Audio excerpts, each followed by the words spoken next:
লোকসভায় চীন সীমান্ত নিয়ে রাহুল গান্ধীর বক্তব্যের পর একেবারেই আসন ছেড়ে উঠলেন রক্ষামন্ত্রী রাজনাথ সিং থেকে শুরু করে গৃহমন্ত্রী অমিত শাহ।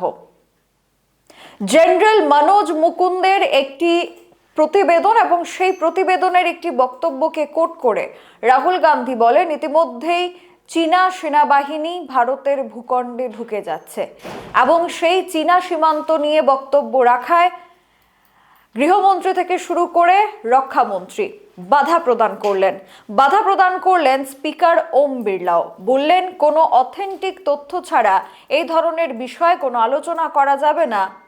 লোকসভায় রাষ্ট্রপতির ভাষণের ওপর ধন্যবাদ প্রস্তাবের আলোচনায় সোমবার চীন সীমান্ত প্রসঙ্গ ঘিরে তীব্র উত্তেজনার সৃষ্টি হয়।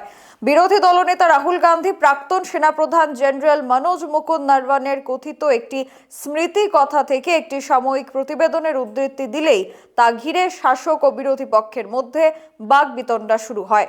রাহুল গান্ধী তার বক্তব্যের শুরুতেই 2020 সালের একটি ঘটনাকে উল্লেখ করেন। তিনি বলেন, 4টি চীনা ট্যাঙ্ক ভারতীয় ভূখণ্ডে ঢুকেছিল। তারা ডোকলামে একটি রিজ দখল করেছিল। সেনাপ্রধান লিখেছেন, ট্যাঙ্কগুলি কৈলাস রেঞ্জের কয়েকশো মিটার দূরে ছিল। আর এই মন্তব্যের পরেই সংসদে হইচই পড়ে যায়।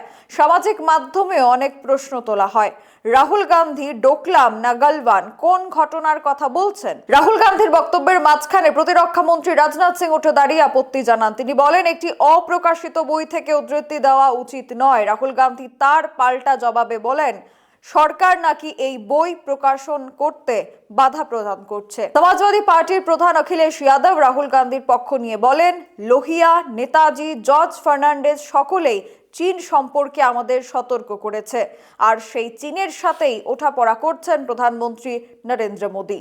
এখন এই চীনী সীমান্ত নিয়ে এই আলোচনার পর দুটো দিকে দুটো প্রশ্ন উঠছে। শাসক শিবির জিজ্ঞেস করছে যে তথ্য রাহুল গান্ধী দিয়েছেন তা একটি অপ্রকাশিত বই থেকে নেওয়া হয়েছে, তার কোনো ভ্যালু নেই। আবার অন্য দিক থেকে বিরোধী শিবির বলছে এই তথ্যটা দিয়েছেন খোদ প্রাক্তন সেনাপ্রধান জেনারেল মনোজ মুকুন্দ।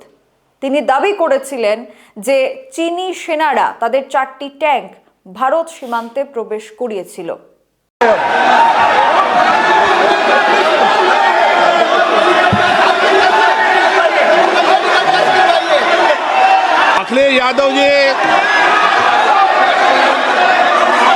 अखिलेश यादव जी बोलिए आप।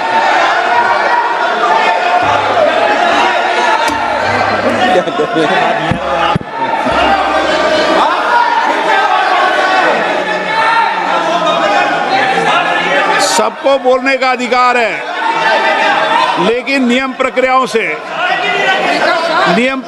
से किसी आरोप प्रत्यारोप के लिए सदन का उपयोग नहीं किया था। आप सदन के बाहर जो बोलें, सदन के अंदर आपको तथ्यों से बोलना पड़ेगा, नियम प्रक्रियाओं से बोलना पड़ेगा।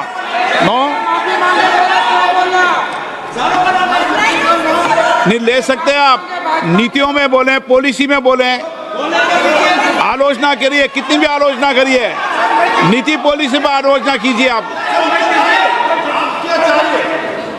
सर, जो ये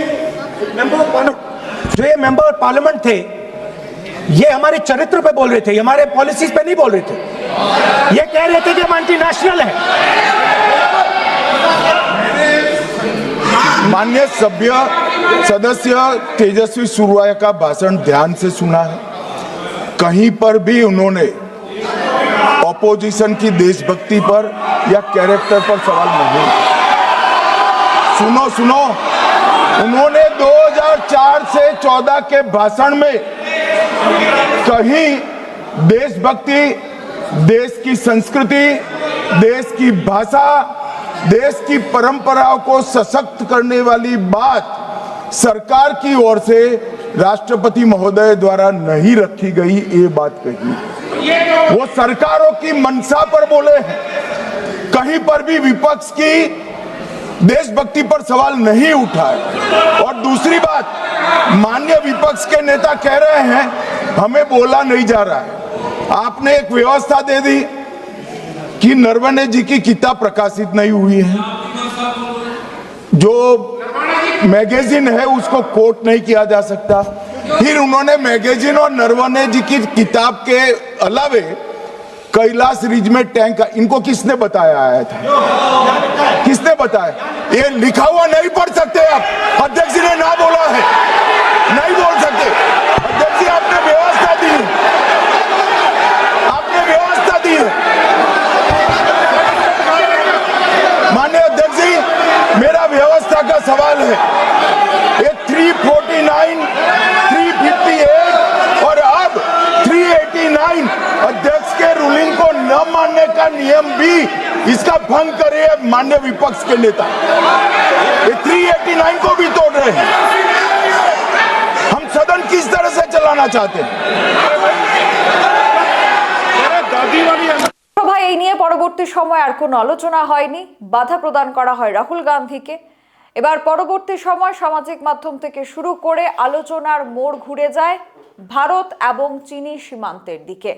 ইতিমধ্যেই চীনি সীমান্তে ভারত এবং চীনের সম্পর্ক নিয়ে অনেক ওঠাপড়া হয়েছে এবং তারই মধ্যে অরুণাচল প্রদেশ থেকে শুরু করে আরো বিভিন্ন জায়গায় যেখানে ভারত এবং চীন তাদের বর্ডার শেয়ার করছে, সেখানে কিন্তু বিভিন্ন সময় বিভিন্ন ছবি ভিডিও প্রকাশ পেয়েছিল যা নিয়ে এই ধরনের প্রশ্ন এর আগে উঠেছিল।